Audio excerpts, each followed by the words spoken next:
Lah banjur sinden manual banjur bengi iki mengeti adicara apa? Bengi iki mahargya adicara apa, Mak? Iki adicarane ya tidak lain dan tidak bukan no. Ya. Adicarane ora ana liya kejaba mung bersih desa. Oh, bersih desa. Ya, bersih desa utawa sedekah bumi. Oh, bersih desa utawa sedekah bumi.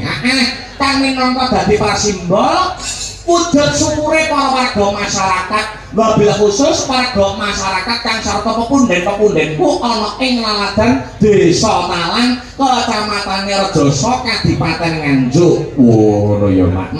Iya, ngesokake dawuh. Mula wis sak wajibe kang sarta wis sak pase awake dhewe ora ana tembung kang wajib diucapake kejaba mung ngaturake panuwun kang tanpa upama. Bener, ngaturake panuwun kang tanpa pepindhan, mengucapkan terima kasih yang sangat banyak ya, Nok. Iya Mak, iya ngestokake dawuh. Kunjuk marang sapa wae. Kunjuk ingkang anges tunggal kula kunjukaken pepunden kula. Ingkang angesuwi nggih menika ingkang mapan wonten ing Desa Talang, Kepala Desa Pak Kades.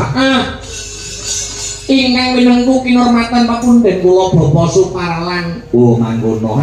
Iya ngestokake dawuh. Uga ngaturake panuwun kang tanpa pepindhan kula kunjukaken dhateng sedaya perangkating desa. Iya. Mengucapkan terima kasih yang sangat banyak untuk seluruh panitia utawa perangkating desa kang wis ikut andil sukses utawa lumadining pagelaran wayang kulit pada malam hari ini. Iya Mak, iya mangke dawuh. Uga ora lali, yo. Mengucapkan terima kasih yang sangat banyak kunjuk sapa no? Ora lali. Yang pertama ya kuwi kunjuk marang para warga masyarakat, dulur-dulur kabeh kang lenggah ana ing Desa Talang. Ngono? Heeh. Kang ora bisa disebutake siji mbaka siji. Iya, heeh. Krana Bapak Kepala Desa, ya. Bapak Kepala Desa kuwi mung nuruti minangkani nyembadani apa kang dadi panyuwunane para warga masyarakat Desa Talang. Oh mangkono ya, Nok. Iya, kapara nyata. Wong ternyatane kene kuwi arang wayangan kalamun bersih desa. Mangkono. Heeh. Untuk tahun iki 2026, pancen siji kelawan adat saben. Beda dari yang lain. Iya. Untuk tahun ini para warga masyarakat, para pepunden-pepunden ya nyuwun ya kuwi tahun iki wayangan satemah disembadani karo pepundene awake dhewe Bapak Kepala Desa Bapak Suparlan. Iya, luar biasa. Iya. Wong jenenge Kepala Desa utawa pimpinan desa kuwi ya kudu nuruti apa sing dadi permintaane warga masyarakat. Oh ngono ya, Mak.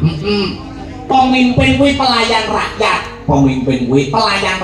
Mula tahun iki padha njaluk wayangan ora angel kanggone Bapak Lurah, ora angel kanggone Bapak Kepala Desa. Iya.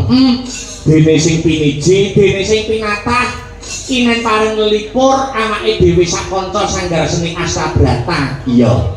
Kinen paring lelipur, paring hiburan awake dhewe sing ketiban sampur. Gelar kelir nggantung gong